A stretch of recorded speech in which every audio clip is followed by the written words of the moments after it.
Here we go. Good morning, everyone from the East. I'm sorry, on the West Coast here.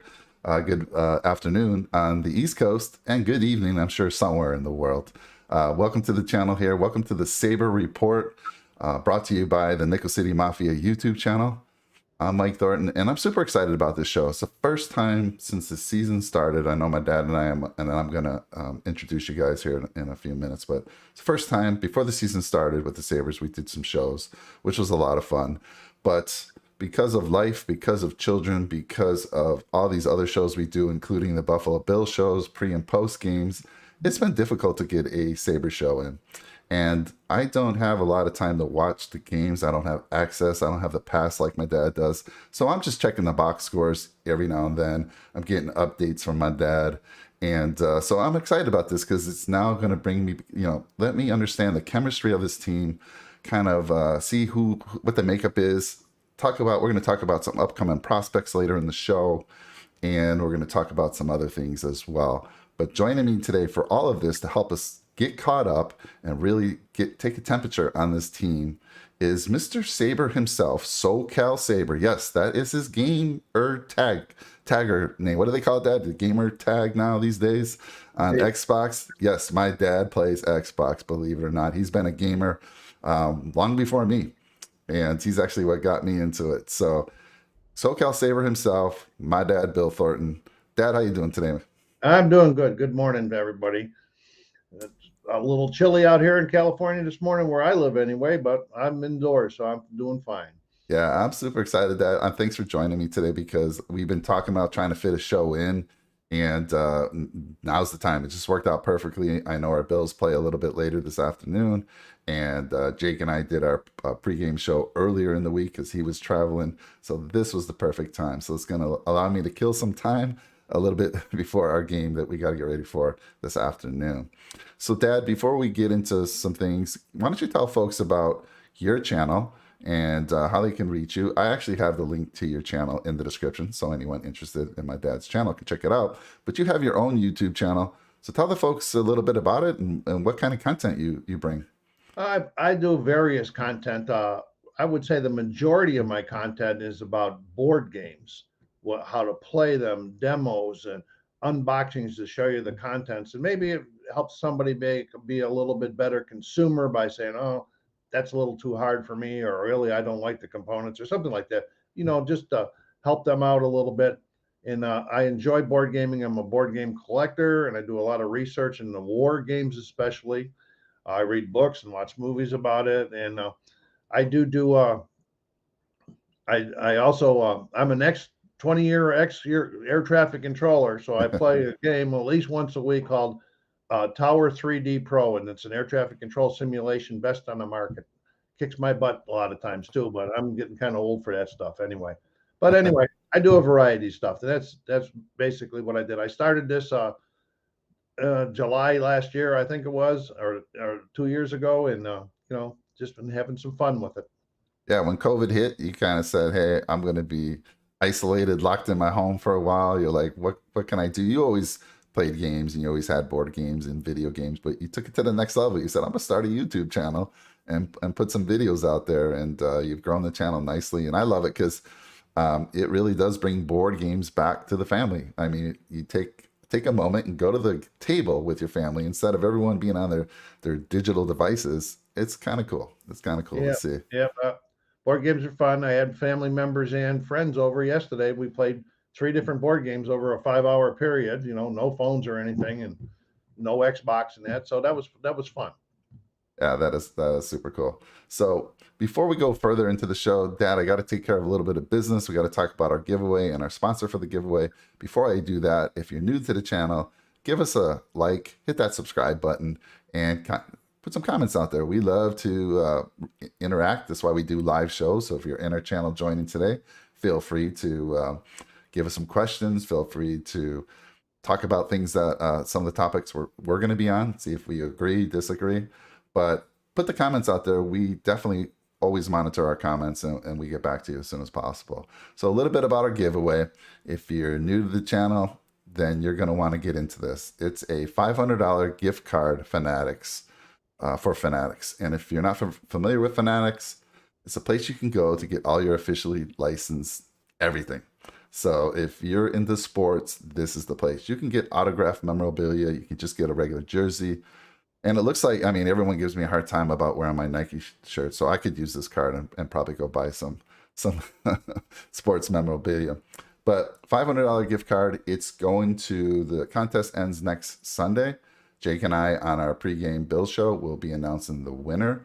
All you got to do is click the description or in the link in the description for the giveaway.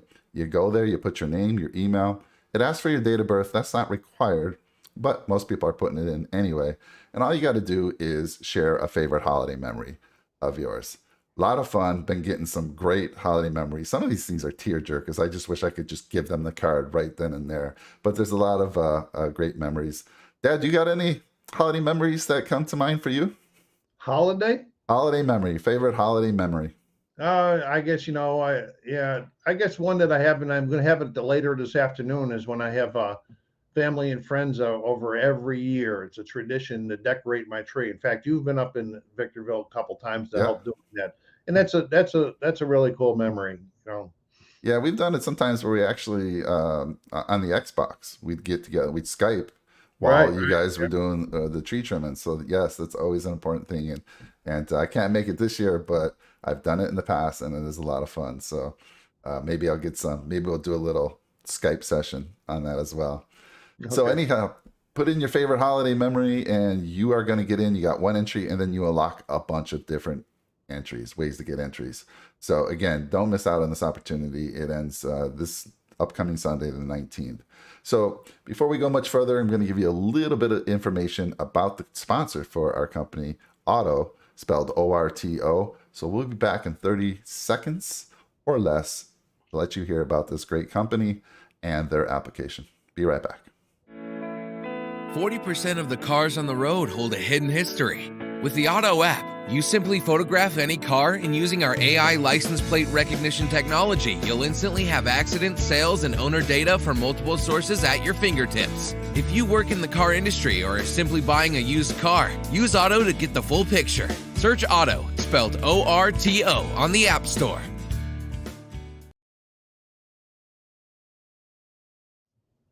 All right, so there you have it. Download it on your phone. It's actually one of the actions. If you get into the giveaway app, it'll ask you to download the Otto app. Again, O-R-T-O, available on both the Google and Apple stores. And it's free to use for the first few times. So check it out. You take a picture of a license plate, and you're going to get a bunch of vehicle information about that vehicle. So super cool. And you get 5 entries for just downloading the app. So check it out. All right, Dad, on to the show here. Let's talk about these Buffalo Sabres. I mean, you and I talked. Let me get this over here. Here we go. So current record, they've played 27 games. We're a third of the way in, which is another good reason to have this show. We're a third of the way in. It's kind of a report card, kind of bring everybody up to speed. They're 8-15, 8 wins, 15 losses, overtime losses 4. They got 20 points, goals against 97. Their last 10 games, they're 1-7-2. And they're on a losing streak of 7. Have not won a game in seven tries. You can see the leaders over there on the right side. We're going to talk about those as we go through the different positions on the team. But you can see one of the leaders, the assistant captain, Kyle Okposo, leading the way with 19 points. He got 6 goals and 13 assists. Tage Thompson, who we're also going to talk about a lot, my dad. You'll see those were the 3. These were 2 of the guys. And I think actually Skinner, the first 3, were who I highlighted on the thumbnail for the show.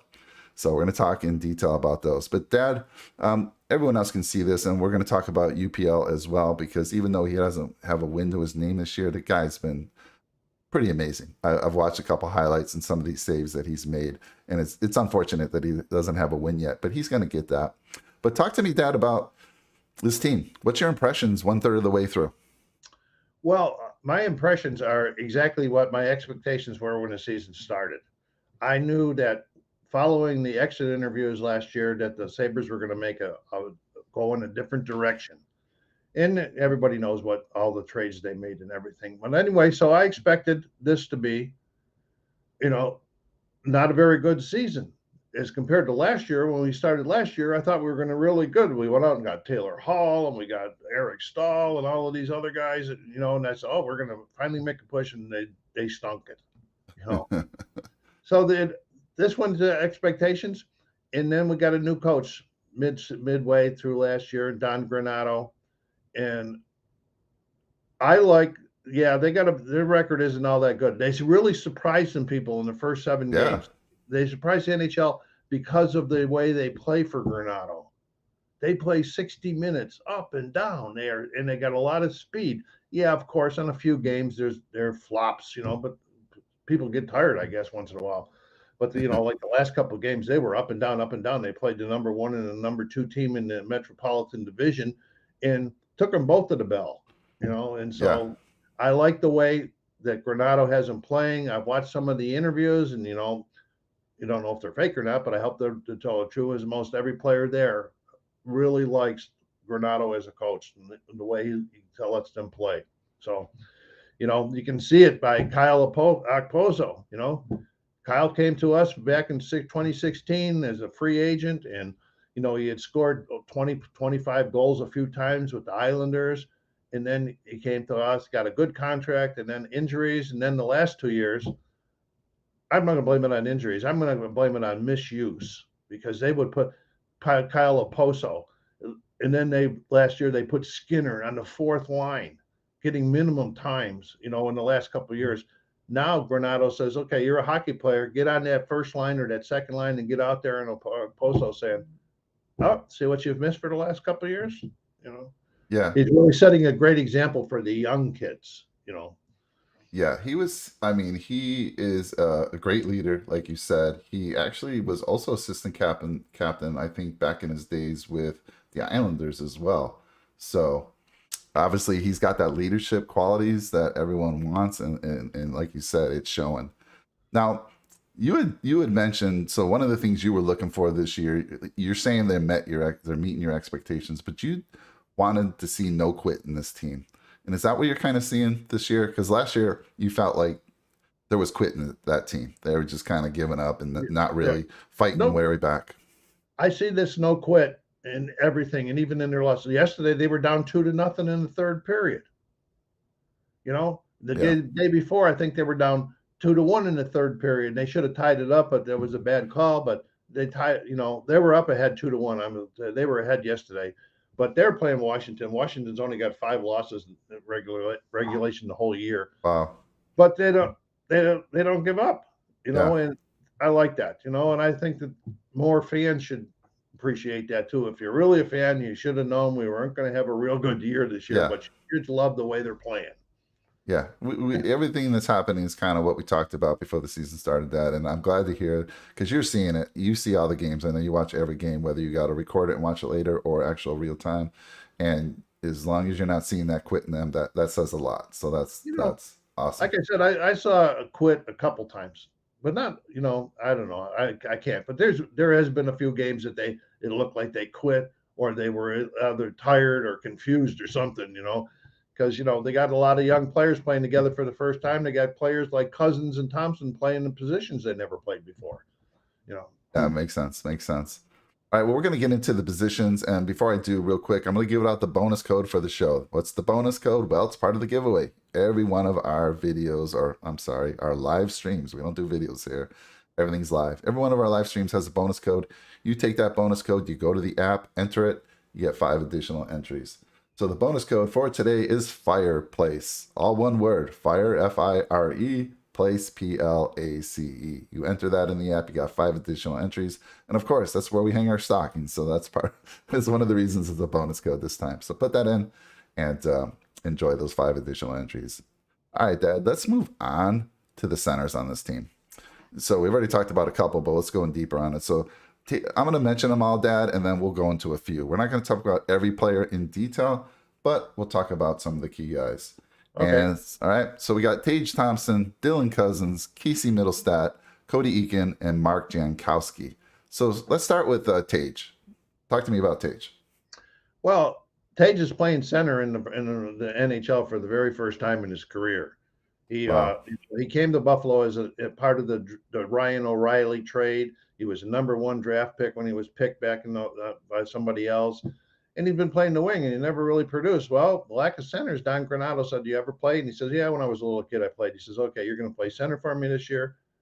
Tage Thompson's already scored a career high goals at That's center. fantastic. He's got a big body and he uses it.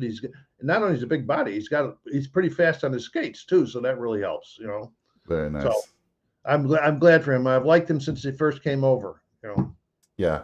And what'd you say he has? He has 10 goals on the year already, right? Yeah, that's more than I think his high in his career was 7 or 6 or 7 or 8, something like that.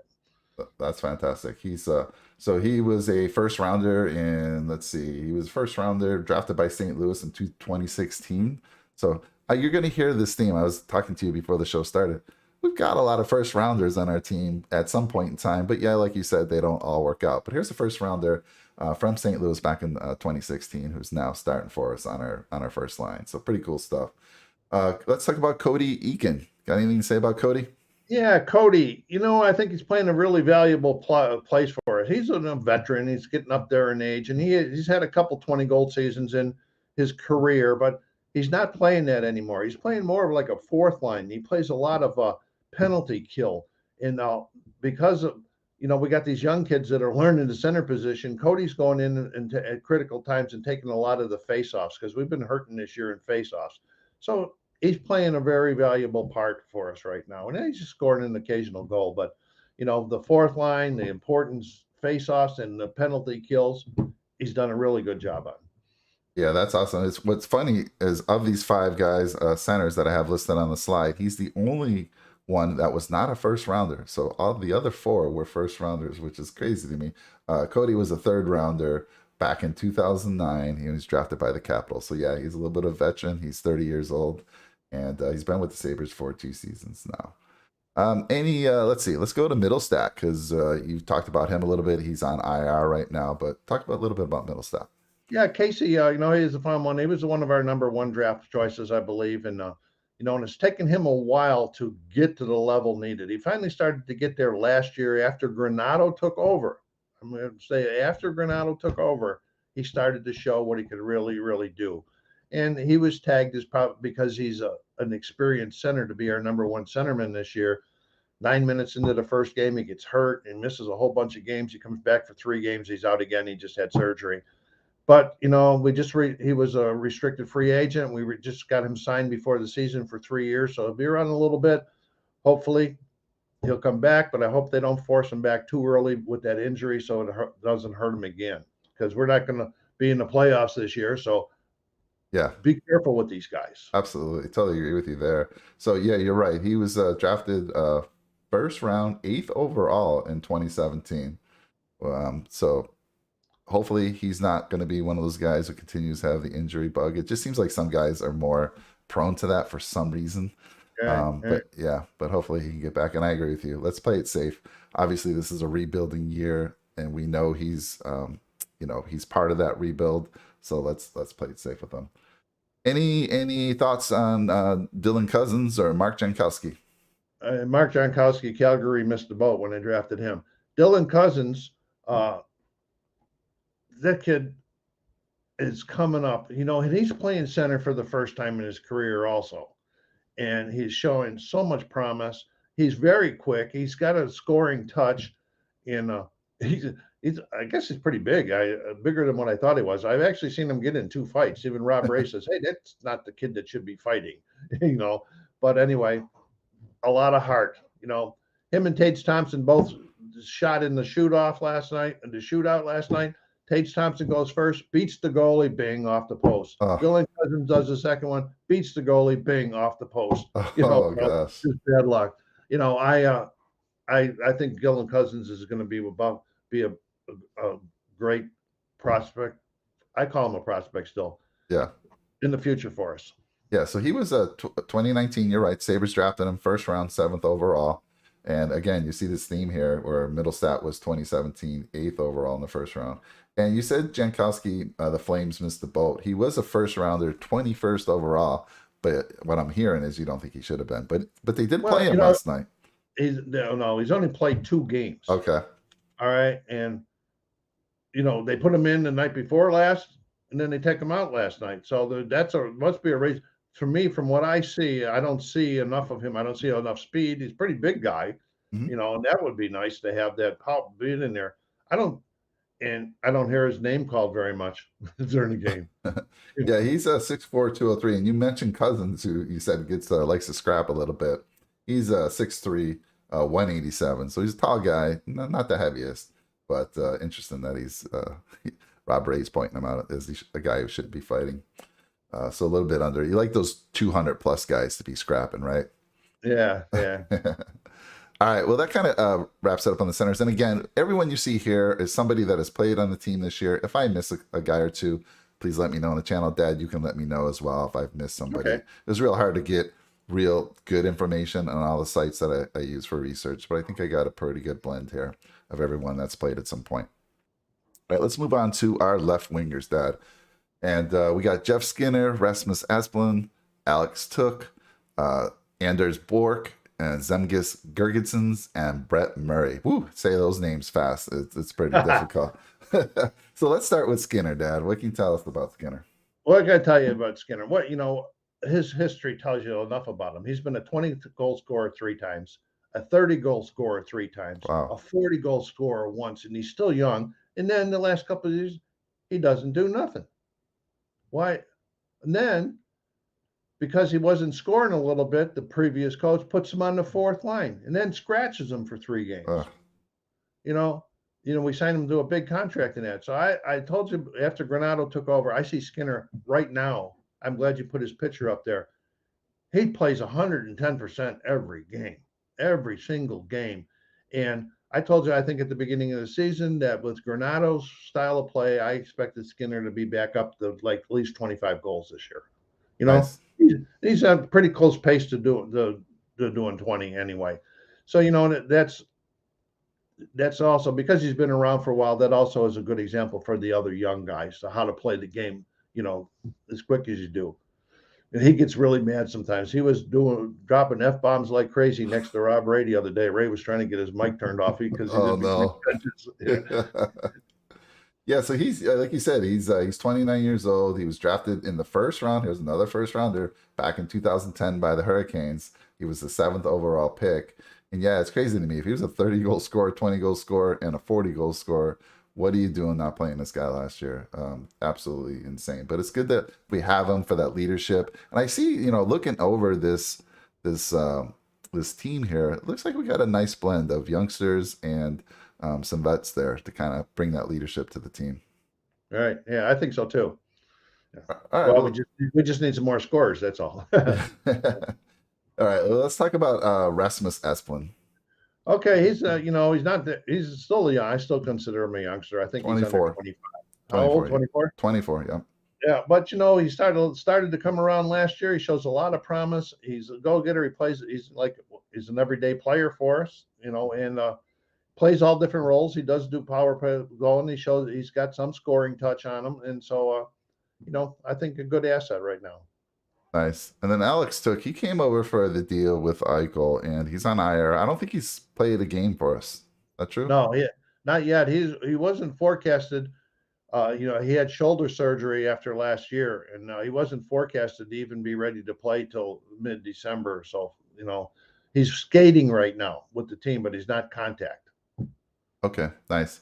And just to go back to Rasmus a little bit, yeah, he was a Sabre. He was drafted by the Sabres in 2016. It's good to see. I look at who these players were drafted by, and it's always nice to see a guy that started with the team and is still with the team. Now they may have taken a journey because some of these guys, they were drafted by the Sabres, they went to other teams, and we've brought them back. But it's good to see them coming back to it. Yeah, it takes it's nice to see when our prospects we draft them and they eventually make up. Unless you're a top guy like a Darlene or somebody like that, you're going to take 2, 3, 4 years to get up to the starting lineups. Yeah, agree. And then we have Anders Bjork, who you asked me to add to the slide. So obviously you wanted to talk to him a little bit. Yeah, Anders has been like pretty much an everyday player, except for the day before yesterday. But I told you that it was but anyway, he was back in the lineup last night. He came over to us in the Taylor Hall trade with Boston last year when we finally got rid of Hall, and a lot of speed. He's hasn't had a lot of scoring touch in his history and everything, but he's got 3 goals at this time. So, he's been playing third line, fourth line, and he does play some penalty kill. So if we can get 10 goals out of him in the third line or fourth line player, that would be good. And he's got a lot of speed. So I hope we give him a chance. Yeah, he was drafted by the Bruins in 2014, 5th round, 146 overall, and 25. So still a young guy, and good to hear.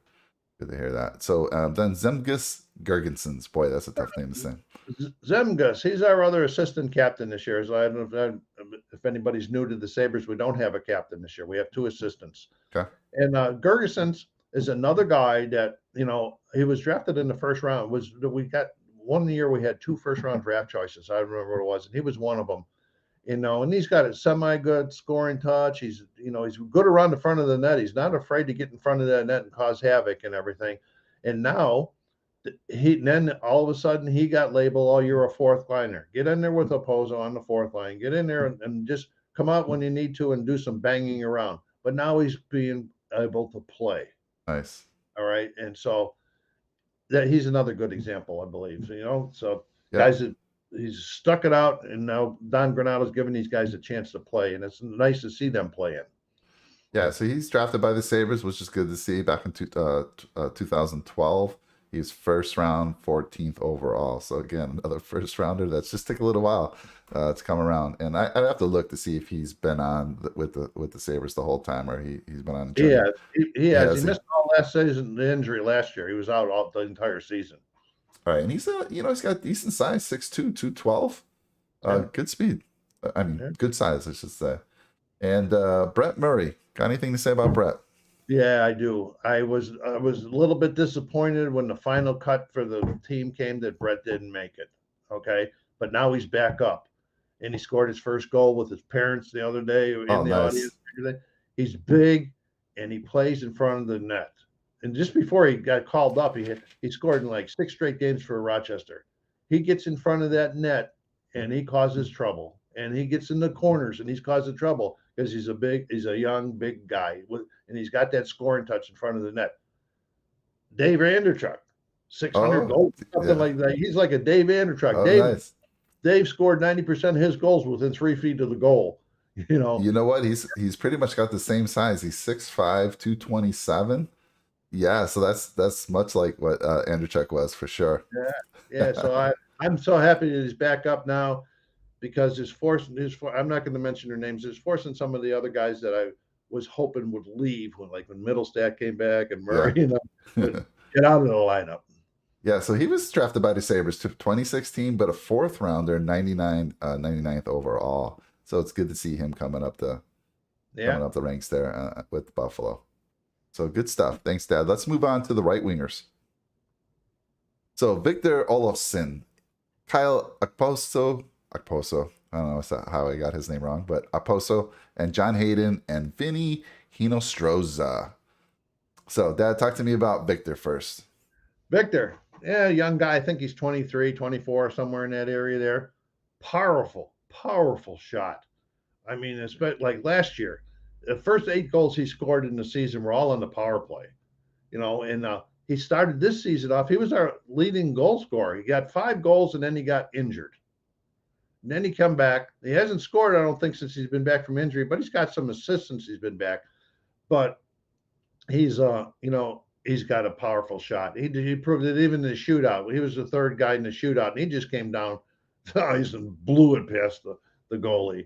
And so that's Victor's a good asset. He's playing on the first line with Tage and Skinner, and so they showing some kind of chemistry. And I like the fact that Granato's keeping the lines together so they can try to play with each other a little bit. Yeah, there's a little bit of line changing going on with Cousins, but they're trying to get the best people they can with them. So Victor's good. Yeah, that makes sense. He's 5'11", 183 pounds. Drafted by the Sabres again here, 2014. He was a 7th round pick, 181st. Now, of the whole squad here, he was the one drafted the lowest. So it's great to see somebody. I always look for those Tom Brady stories, those guys drafted in the late rounds that come up to be a really good player. And I'm sure there's plenty of stories throughout the NHL on that as well. But yeah, good to see. And then Kyle, talk to me about Kyle. Well, already talked a little bit about him Yeah, before. Great example for the young guys. He's finally getting back to being able to play again instead of just being a fourth line banger, and he plays 60 minutes, 100% the whole time. And he's still not afraid to bang it if he needs to or get into a fight if he had to. But he hasn't fought this year that I saw. But he steps in when somebody's picking on one of the young kids, you know. that's nice. Yeah, he's the oldest on our squad, other than the goaltenders. He's the oldest on the squad at 33. He's another first round pick back in 2006 by the Islanders. He was the 7th overall taken. So good to see him bringing that leadership. And like I said, he was an assistant captain for the Islanders when he was on their team. So obviously they saw leadership qualities in him, and he's carried that through. So good stuff there. What about Mr. Hayden? Got anything on Hayden? No, John hasn't had much of a scoring touch in his career. He's a fourth line player for us. Okay. He's definitely not afraid to get in a fight. He's had, I don't know, 15 or 20 fights in his career, but he's not much of a scorer. But and he does play some of on the penalty play, so he's filling a role right now. Gotcha. Yeah, he's 26. Drafted by the Blackhawks in 2013. He was the third rounder, 74th overall. Big guy. So I can see why he's scrapping 6'3", 223. So yeah, when you need a body, he's definitely the guy to put out there. And then what about Vinny? Vinny, wow, is that guy fast? He is really such a fast skater. And he come over there and he does real well. He provides an extra umph when energy push for the guys and everything with his speed and everything. He scored last night, I believe it was, one of the 2 goals. But he had some sort of a connection with Don Granato back, and Granato had a lot to do with a lot of the players in his years of doing the American teams or something. I forget what he was, but anyway, when they were looking for guys to bring over free agents this year, Granato was the one that told Adams about him. Go get Hinestroda. He'll fill a good role for us for a while. So he's doing a good job. He scored his 5th last night. So, if we get, 15 to 20 goals out of him, that'd be nice, really nice too. Yeah, these right wingers we got, they're all kind of veterans. I mean, we got Kyle at 33 years old. Vinny's 27. Vinny was a 6th round pick by the Blackhawks back in 2012. So interesting there. And he was 169th overall in that draft. But yeah, and then we got Hayden at 26. We got some vets on that right winger squad there. Yeah. We got some prospect. We got some right wingers coming up the line, though. Nice. All right, let's move on to our defensemen. All right, we got 7 guys to get through here, and again, you can tell me that who's obviously there's some we know, starting with Rasmus Dahlin, and he's our first round pick a few years back, first overall a few years back, and then we got Henry Yakuharu, Jacob Bryson, Robert Hagg, Will Butcher, Mark Pizik, and Colin Miller. Hopefully I said Mark's name right. Anyhow, let's start with Rasmus. This is what, his 3rd year in, Dad, I believe, something like that. And drafted, and they labeled him, and I hate when people get labeled. They labeled him as a generational defenseman. Yeah. And so everybody's expectations went through the ceiling. They like Connor McDavid's a generational, but defensemen take longer to get a grasp of the game in that. I was listening to Marty Baron talking about that the other day about defensemen. So he's coming along. He's not the guy that everybody hoped for so far, but boy, in spurts he really shows some of that generational stuff in spurts. But he must make some mistakes too. But he's still a young kid, So yeah, 21 years old. How old? 21. Yeah, so he's still a young kid. So there's still lots of hope from him. We just re-signed him he was an RFA at the beginning of the year. We re-signed him for 6 years, so he should be around for a while. And hopefully, we're going to see that the promise come true. Well, you see enough that you invested in some of his sports memorabilia, right? You got an autographed puck from him. Yeah. Nice. I did. I just did that recently. This couple weeks ago, I got it. Is Jack moved behind you? Are you kind of hiding the Jack Eichel one? No, they're both in the bedroom right now because of the Christmas decorations. No, I'm not going to hide the Jack one. Jack was the one. I liked Jack when he was here. I like the. Yeah. So we'll talk about Jack a little bit later because we are going to talk about that trade. And so, yeah, Rasmus is 6'2", 207, decent size, very fast, very good puck handler. Drafted first overall in 2018 by the Sabres. So on pace for another 40-point season. So he's had a couple of those. And yeah, like you said, up and coming. And I can't wait to get Owen Power next year. We were talking about this before the show started. And they're not going to probably play together other than certain situations maybe. But it'll be nice to have those two youngsters. First overall picks, 2018 and 2021 first overall picks playing together. And I have no doubt that Owen Power, and again, we'll talk to him about him a little bit in our prospect slide. But I'm excited about that, what the future is. So talk to me about Yoki Haru.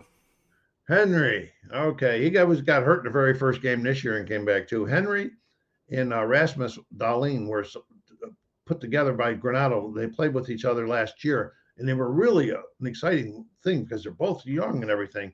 And then when he came back, he didn't get with Dahlin. The last couple of games, he's partnered with Dahlin again. And Henry is a good skater, a good sense with the defense and everything, and the plays to make in that. And he's got semi-scoring touch. But I like they're both young, playing together, and hopefully, they'll be around for a long time. I think, Henry was an RFA, and we just re-signed him at the beginning of the year for 3 years. And so, good player. I like him. Nice. Yeah, he's young, like you said, 22. So you got him and Rasmussen, 21 and 22 years old. Another first-round draft choice by the Blackhawks in 2017. He was 29th overall. I'm seeing a theme here, and I asked you before the show, and maybe I don't know. It seems to be like remake deals with the Blackhawks. You were saying they're kind of known to make deals. I don't know. I know Kevin Adams played with the Blackhawks, so I don't know if something's going on there where they like to make. You see this in the NFL as well, where GMs will make a lot of moves with former teams that they were either the GM for or were a part of. So maybe there's something there. I don't know, but interesting that I see a lot of Blackhawks guys at some point over on our team now. So Jacob Bryson. Jacob, the small guy playing defense, and Jacob is so fast. He is really, really fast, and that that really helps him because when the big lungering forwards are trying to catch him and pin him in the corners, he skates away from them and that. But he's not big. I'm surprised as fast as he was that somewhere back in the juniors and when he was a little kid that somebody didn't try to change him into a right or a left winger because he is really quick. So, he does a good job, and he's getting to play every day. So, it is shocking, Dad, that he is only 5'9", 179, and he's playing defense. I mean, to me, the prototypical defenseman now is 6 foot, 200 plus. And here you got a guy at 179, 5'9". I mean, oh my goodness, he's taking on some big boys. Now he is. Let's see here. I had another note on him as well. He's young. Yeah, he's young. He's 24, and he was drafted by the Sabres in 2017. He was in the 4th round, 99th overall. So brought up in the Sabres organization. So good to see that as well. And maybe, Dad, they can still make the change. He's young enough. Get him over. Play some wing. Too much to learn. Yeah, I guess so. Some people do that, and I'll talk about one of them in a little bit here. All right. Let's talk about Robert Hagg. Robert Hagg. He came to us from Philadelphia this year in the Rasmus Ristolainen trade.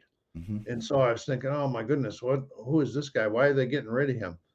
But I'm glad because right now, out of all the defensemen, he is the one guy that is not afraid to bang people on the boards. I mean, I don't know what the hits totals are in the team, and he just come back off injury again. So it was nice to have him back again because it provides that little bit of strength in there. And so, he scored a goal or two, but he provides a little bit of toughness in that defense. Yeah, because those battles in the corner by the defensemen get really crazy sometimes. So they need to be pretty big and strong in there.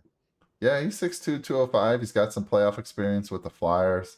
He was a second-round pick for the Flyers back in 2013. So another veteran in the mix there, 26 years old. Again, still to me very young, but he's been around since 2013. So kind of cool.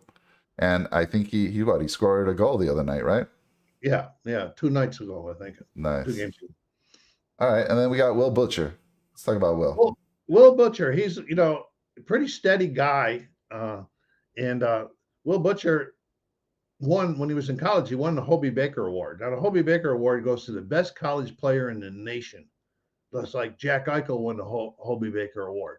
So, for a defenseman to win it, he must have a lot of talent, And I don't pay a lot of attention to him. He made a really good, nice play. He charged on the advance last night, and he was the third man in, and he scored a nice goal last night. So, if he won the Hobie Baker Award, and I don't know where he came from to tell you the truth, worth keeping, I guess, for a while. Yeah, I mean, he was so he's drafted by the Avalanche in 2013, fifth round draft choice, 123rd overall. So he's 5'10", 190, and he was traded. We got him traded to Buffalo for future considerations. So, Dad, I got to ask you this. Maybe you know, maybe you don't know. I didn't have enough time to research this. I see this a lot. Traded for future considerations. What the heck does that mean? I did know. I'll be honest with you. You should ask me that question. I'd have looked at it because I did know, but right now I don't know what it means. I know. I see that a lot. I know. Just like we just picked up that goalie. Same thing. Future considerations. I'll have to look it up. Yeah, we'll check it out. I'll put it in the comments what it is, because it's like, all right, what is it? I come back to you 4 years later and say, hey, remember that trade we made? I'd like this person for that. I mean, it's crazy when I hear that, future considerations. All right, then Mark Pysyk. Mark Pysyk, however they pronounce his name. Yeah. Originally drafted by Buffalo as a defenseman, and then he was traded. Yep. And then while he was traded, he actually did play forward sometimes. So he's a good backup forward. But he's back with Buffalo again for his second shot, and he's playing defense, and he's playing pretty steady. For a long time, he was playing with Dahlin before Henry got hooked back up with Dahlin. But, he's pretty steady, and so I think that was a good pickup, and we must have liked something when we drafted him one time. Yeah, back in 2010, he was first round draft choice, 23rd overall. But he's moved around, like you said. He started with Buffalo, moved to Florida, moved to Dallas, and then back to Buffalo. So pretty cool that he's back. He's one of the guys I mentioned earlier that has kind of started with the Sabres, went on a little journey, and now is back with us. So good stuff there. 6'1", 196, decent size as well. And then finally, Colin Miller. Colin. Another good veteran, and he plays steady. He's got good size. He didn't play last night. I hope he's not injured, but they got to give the defensemen a rest every other game or so too, because they play more minutes than anybody every day. But he's got a really good shot. He's pretty steady on the defense, and he doesn't mind to bang the boards once in a while. Not like Hag, but Colin will get in there. I've actually seen Colin in the last couple of years get in a couple of fights too. I think this is his second year with us. He came over from the Vegas Golden Knights, I think. So that's very steady. Good seventh guy. Yep. He's 29 years old. So that, like you said, Kings. He was drafted by the Kings in 2012 in the 5th round, 151st overall. And he's been with the Sabres now for 3 seasons. Oh, 3 seasons. Okay. Yeah, interesting stuff. So there you go. There's our Buffalo Sabres defenseman. Let's move on to the goaltending situation. I know it's been a little bit of a fiasco there. So hold on there. Let me move on. There we go. So obviously we mentioned him in the start of the show, UPL. I mean, he was drafted. Let's see. He was drafted by the Sabres in 2017, 2nd round, 54th overall. There were, a lot of, I don't want to say there was a lot of problems. We're like excited about this guy. But like you said, it took a while. And last year he got a little bit of playing time. And here he is this year played 3 games. But he's looking fantastic. He doesn't have a win for you. He should. He should have. One of those last 3 games, they should have won. But once they get some offense behind this guy, looking pretty promising. That I know 3 games isn't a lot to go off of. But what's your thoughts there? Yeah, small sample. My thoughts are that, that he's been a prospect, he got hurt, and then he didn't make the team this year in the preseason. Then he went down to Rochester. He wasn't doing any very well in Rochester, But that could be something mentally. Maybe after 3 or 4 seasons and he didn't make the team, he was just disappointed and couldn't play or something. I don't know. But he got his chance to come back up now, and yeah, he's 0-3, but he's only let up 2 goals. He's got a 1.98 goals against average. Yeah. I said, come on. He doesn't have a win because we don't score enough goals. Simple as that. He's played very, very good. So I'm hoping now that I hope they don't send him back down to Rochester right away. I mean, come on, give the kid's proven himself for 3 games now. Give him the chance. This could be the breakthrough that everybody's been waiting for with him. But we won't know if they send him back down. I totally agree. I think they'd be absolutely crazy to send this guy down at this point. He's 22 years old. He's fresh. He's young. We've got a bunch of grandpas on our team right now. No, I'm just joking, but we got a 40-year-old, 2 32-year-olds, and a 27-year-old who's another young guy. But come on, I mean, the guy's been around since 2017. Let's go. Yeah, when he started last night, it was a back-to-back start. Yeah, and which surprised me a little bit because most teams don't play the same goalie in back-to-back games. Okay, and that's really. Oh yeah, really. They're Okay. always one or the other. And Granato says, "Yeah, he's a young guy. He's got a lot of pep. I'm going to play him." Man. And so that was probably kind of cool. So I'm old school. I don't know. I remember guys playing back to back, but maybe that's changed. Kind of like baseball's changed. You don't even throw more than 4 innings anymore. I don't know. Guys, things are changing quite a bit. But I'm excited about this young kid, and hopefully he continues, like you said.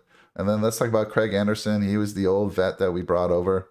yeah, And he got off to a good. He was part of that good start for us. I mean, I think the guy. I think he has. I forget. I'll look at his wins and losses while you're talking about him. So go ahead. Yeah, he's I don't know. He's got 4 or 5 wins. But anyway, Craig, the older guy, and what was really nice about him is that he was supposed to be the mentor for the younger guys. Well, most of these guys are a little bit old anyway. But Craig, 40 years old, and we know he was not going to be a 60. Because most goalies, they try to play the primary goalie about 60, 65 games during the year. We knew that wasn't going to happen with him because of his age, but we were surprised at how well he did play. And then he went on ER, and I don't know what the heck's the matter with him. So I don't know if he's coming back or not. So, but I'd like to see him come back and be the backup for Lukin. Exactly. Yeah, I totally agree. Given that leadership, that just that veteran to be able to talk to. And yes, you're right. So we were talking about he's played in 6 games. He's 4-2. He had a 2.50 goals against and a 921 save percentage. So nice. Great start. That's what I mean. Those first 3 weeks, Sabres were off, and we're like, oh my gosh, is something special happening here? I don't know what happened, but it went back to what we expected. But those first few weeks were pretty exciting, and he was a part of that. So yeah, I agree with you. Hopefully he can come back and give some what do you call it, mentoring to UPL. So Malcolm Subban, who I think just played 1 game, and we just traded for again. I think this is another future consideration guy. Yep. Yeah, another guy from the Blackhawks again, Dad, and he was drafted number 1. He was drafted in the first round, 24th overall by Boston back in 2012. So he's 27 years old, and he's been around a while. But yeah, he's had a couple, I would say, pretty fair seasons earlier in his career as far as goals against and his save percentages. But he's been down recently. Who knows why? And then so we pick him up because our goalies are going down left and right. We pick him up, plays 1 game, and he's out injured now. So, I don't know what they're going to do with these guys when they start coming back. This is going to be interesting to sell. Who's going to stay up and who's going to go back down. Yeah. All right. And then talk to me about Aaron Dell, another veteran. He came over in one of the trades, I think, and he didn't make the team in preseason. When I watched the preseason games, I understand why he didn't make it there. So then he goes down to Rochester. I don't know what he was doing in Rochester. Then when Anderson goes down, and then he comes back up to Karski, and then Karski goes down, and Dell goes in as the primary, and honestly, he played pretty bad. And I got to blame some of it on our defensive team, the defense of our team play too, on some of these bad games that the Bullies have, because the last 3 games they played, the defense has played very well. But there's been times when the defense didn't play very well either. But I'm not an Aaron Dell fan. Okay. Yeah. So I wish him well in Rochester. I don't blame you there. I mean, he's the only person on this team who's undrafted, was not drafted, so that says something. But it does say something that he stuck with it and got to the professional level. But you're right. In the 7 games this year that he's played for the Sabres, his goals against are 4.52, so nothing impressive at all. And again, you can't blame them all for that, but that says something to me. And then Dustin Tokarski, Dad. Dustin Tokarski, that is interesting. I never knew about this guy till last year when we were down to like number 5 or number 6 goalie, and he was playing somewhere in some industrial league or something like that, and independently. And we had to sign goalies because we were going down on the line with all these goals. So they brought him in, and he played a few games and showed a little bit of promise. So then he was on contract, so he got to go in the preseason this year. And I watched the preseason games, and out of all of the different goalies, including Arundel and UPL, I felt that he deserved the second goalie position with Anderson. Okay, he played well. And so he's been in there.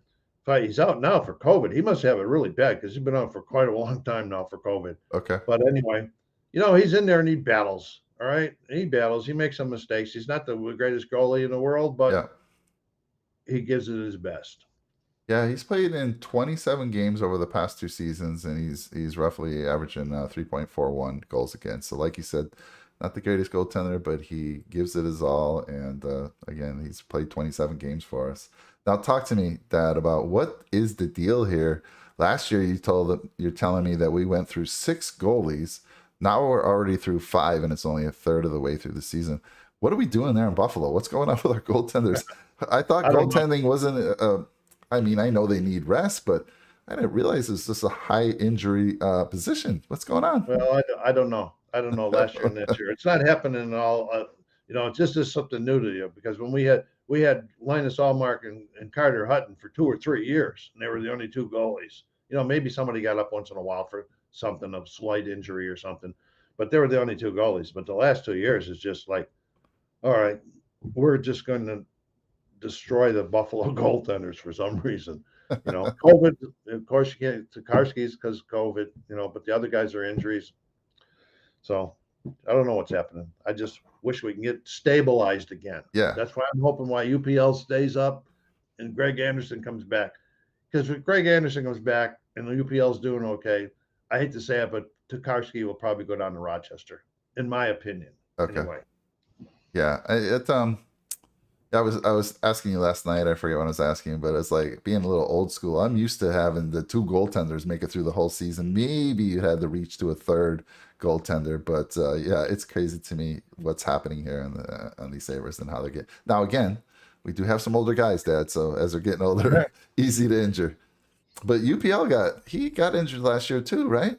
Yeah, he was injured last year and a little bit the year before, I think. Oh boy, hopefully he can stay clean from the injuries.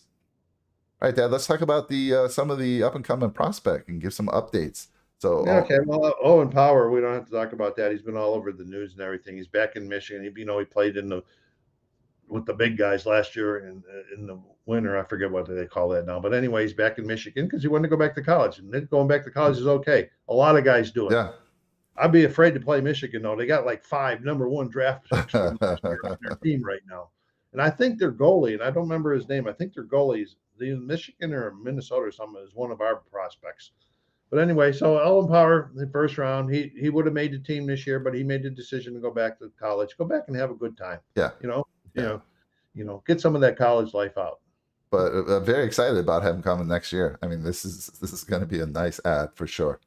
And I think it was you were talking about the World Championships, Dad. He played with the big boys in the World Championships.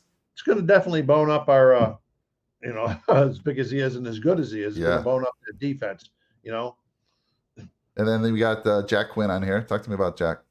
Jack, it's taken a couple of years now, 2020, to do his thing. Last year, he didn't hardly play at all, but a lot of players didn't play at all because like the OHL was closed down. In this league, all these leagues were closed down because of COVID. So some players didn't get to play at all. So, Jack's down in Rochester right now. He's second in the American Hockey League in scoring.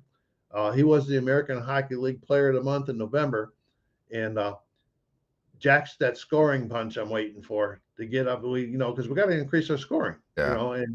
And he didn't show too much in preseason, so that showed me that he needs some more experience, and I'm glad that they sent him down because now he's starting to get that experience, and that quality is starting to come out of him. That's what they're doing, because one of the things they try to do now with these young kids is they don't want these young kids to be learning in a losing environment. They want these kids to have a good mental attitude when they're coming up too. That makes sense. So that's one I'm waiting for him. Next year, I would bet that he's going to be on the team. All right, awesome. We'll come back next year and we'll see. We might see him towards the end of the year, but I'm not sure if we're going to see him at all. But why risk it? Yeah, I mean, I could see maybe just a couple games up near the end just to kind of get him a feel for the big leagues. I don't know. I think he hit a couple games up last year. Okay. Right at the end. And then talk to me about JJ Peterka. JJ Peterka. All right. He was a second round pick. It was the same year we did Quinn. And last year, he had some problems trying to get a visa over here, but he did play last year. I don't know if it was in the Swedish league, the men's Swedish league, or wherever he played. He played somewhere, but he finally got everything straightened out. I like what I saw in preseason. I was hoping he would make the starting lineup, but he didn't. So he's down there. He's like 11th in the American Hockey League, I think, in scoring right now. And, between goals and assists, more assists than goals. But I like what I saw. Next year, bring him up with Quinn. I believe in that. Nice. And then the other prospect that I wanted to bring up was Devin Levi, who was part of the Reinhardt deal. Now, interesting thing about this kid, I mean, he started getting a lot of hype. I think he was in the World Junior Championships last year, and really played spectacular. And when we got him, I was like, who is this guy? But he's just been, he's now playing for Northeastern University. Dad, I'll just give you some numbers here for him right now. He's played, 18 games. He's 13-4-1. He's got a goals against of 1.33. Of course, this is college again. And I know they don't show shutouts for some reason, but I know he's got some potential record going where he's got 4 and he just needed another one to tie a record. I don't know where he is with that right now. But it sounds like this kid is, again, he's 19. It took UPL to the age of 22 to really get his shot. I guess he's played a little bit last year at 21. And I was talking to you yesterday. I'm like, all right, I would hope that they at least bring him up to the Rochester or AHL next year. I'm hoping. You have any thoughts on Levi? Well, Levi, probably maybe Rochester, but I would think that, there's a one step before Rochester that a lot of guys go. It's called the OHL, Ontario Hockey League. And that's filled with a lot of good players. Okay. And then if they might play in there in a little while, then they move them over to, like Jack Quinn was in the OHL or one of those other leagues, scored like 50 goals in one of them, Yeah. But it's a learning process for these guys to feel out to find their way because, they were playing against college players. Probably 90% of college players don't have the ability to even make the NHL. So they got to build them up. Yeah. When Sam was traded, and I knew the trade was coming, but you also know that Sam Reinhart was one of my favorites. Yep. When I saw the trade, I went, are you telling me that that's all Sam Reinhart is worth? I was a little bit mad about it. Okay. So we're going to we didn't get a first from him this year, did we? I think it's next year. We get a first for Sam for next year, I think. I think so. I don't know off the top of my head. But now that I've learned more about Levi, okay, he's coming up. And we got another goalie, and for the life of me, I can't think of where he's playing right now in college. And I heard Marty Barano like last month talk about him, saying he's really doing good. I should have remembered his name. But so we got a couple goalies. It's going to take a few years, but okay, if UPL is gonna make this move now, he's going to provide those couple years for these guys to get up where they need to be. Yeah, I agree. So the future looks bright there. Just a little update on Reinhardt. I was looking at what he's doing this year for Florida. He's got 20 points, 8 goals, 12 assists through 26 games. So that's 25 goals. Yeah, just like he always does for Buffalo. He's a 20, like right around a 25 goal guy every year. Right. So I mean, the future looks bright with these guys. There's others that we could talk about, but these are kind of the 4 big ones that we wanted to talk about on the show today. So last thing we want to talk about is a little bit the Jack Eichel trade. I know it was talked about till everyone was blue in the face when we did our shows that the rumors were out there, was going to happen, and it happened. I think it was what, now we're in December. I think it happened a little over a month and a half ago, somewhere around there. And this is something I'm still a little bitter about. I will say that right off the get-go here. First of all, let's talk about the trade. So Jack Eichel goes to Vegas for Peyton Krebs, Alice Took, and then we also have a top 10 protected first round for 2022 and a 2023 second rounder. Doesn't seem like a lot to me. I mean, for a guy like Jack Eichel. But give me your thoughts on this trade, Dad. Well, and at first I looked at it and said, I didn't recognize that either one of those guys. Okay. And so I says, oh, well, we had to get rid of them anyway because everybody was tired of looking at it, and and they were keeping it up. But he insisted that he wanted first rounders, so 4 of them. Well, he got 3 of them. Krebs and Tuck and that. Now, Alex talks. He's going to make it. He'll give us 20, 25 goals, provide some some experience. Peyton Krebs is in Rochester right now. I haven't checked on him lately. Says because immediately after the trade, he was sent to Rochester. I haven't checked on him lately, but he's a center, and I believe he's a center, and that's promising because I think both Tuck and Peyton Krebs were both first-round draft picks. Okay.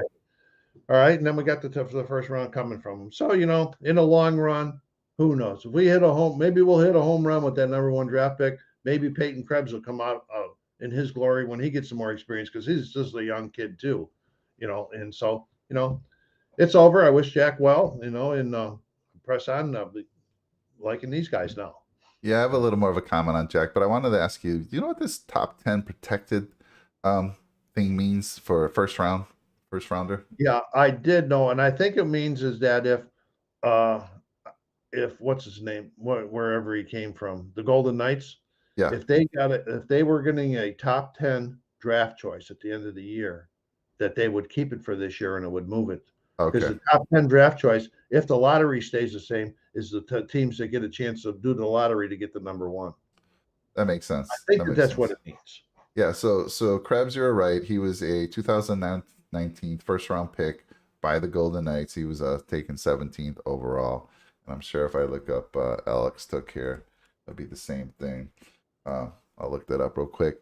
But in the meantime, the reason I'm bitter on this trade, I'm a Jack Eichel fan. I actually bought you a puck, autographed puck. I mean, the guy, I don't know if he was tagged a generational player. I know he was taken behind Connor McDavid, and he should have been tagged a generational player if he wasn't, because short of this injury, he was definitely well on his way to being that type of guy.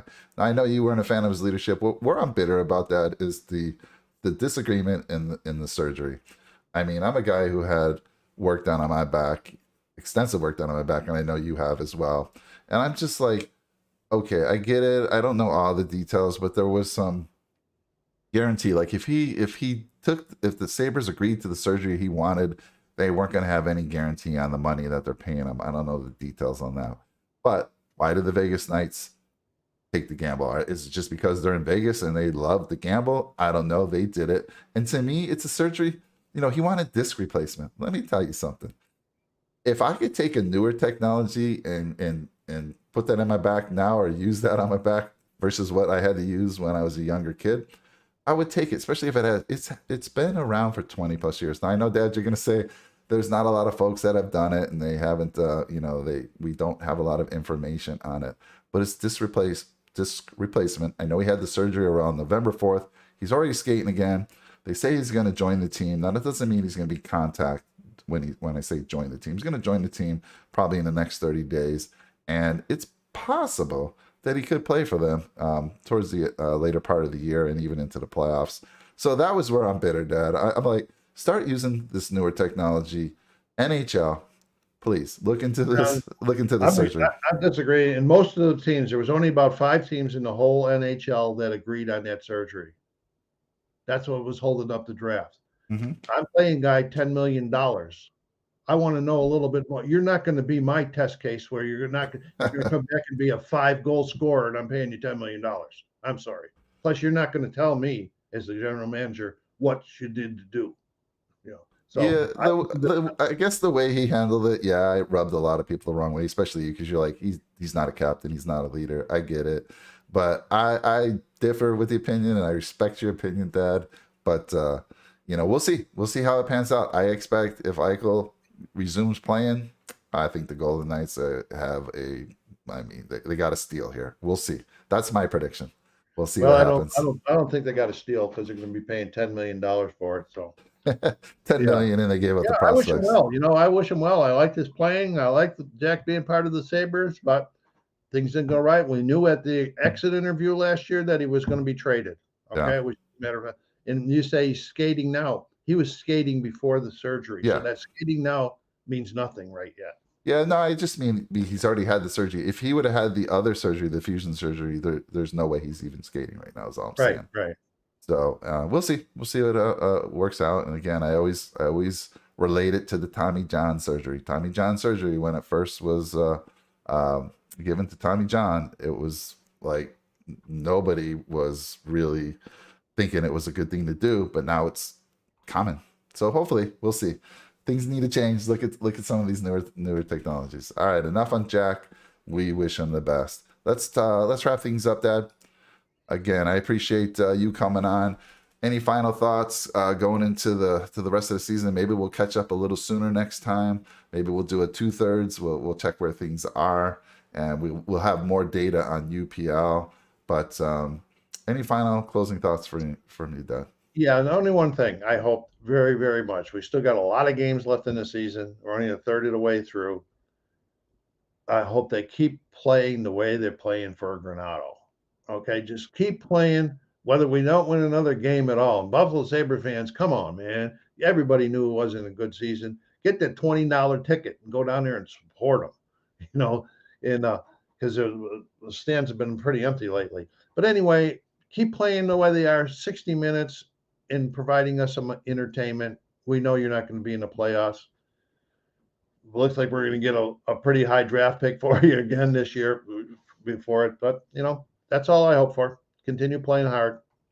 I forgot. I was looking up Alex Took, Dad. He was a first rounder by Minnesota Wild in 2014. So been around a while. Yeah, he's got a couple 20-goal scorers, I think. Yeah, interesting. Yeah, for me, Dad, again, I like the fact that you're telling me that they're playing hard. That's all we can ask as they kind of rebuild this team. And we talked about some of those prospects, and there's a bunch of others we could have talked about. So we said even before the season started, this is what we expected. As long as they're playing hard, great, check, they're doing that. And if we can bring these prospects up, I think the future looks bright. So I'm excited. And I think that Granato, the coach, and the assistant coaches must be doing a really, really good job handling these guys, because these guys are professionals, and it's got to be mentally draining that you lose that often. And so to be able to get over that mental draining and come out the next night like they've done the last two games and play 100% all the way is pretty tough. Yeah, I agree. But they're doing it. Yeah, so it'll be interesting. So yeah, Dad, we'll catch up again on the Sabres. I appreciate your time, your expertise.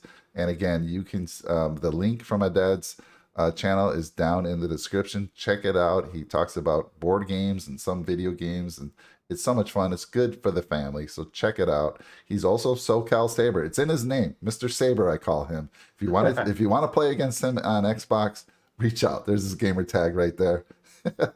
Yeah. And let's go Buffalo. We got a big game this afternoon. We'll see what happens. And all right, take care. Thanks for having me on. All right, and everyone else, check the description for that giveaway. 1 week to go.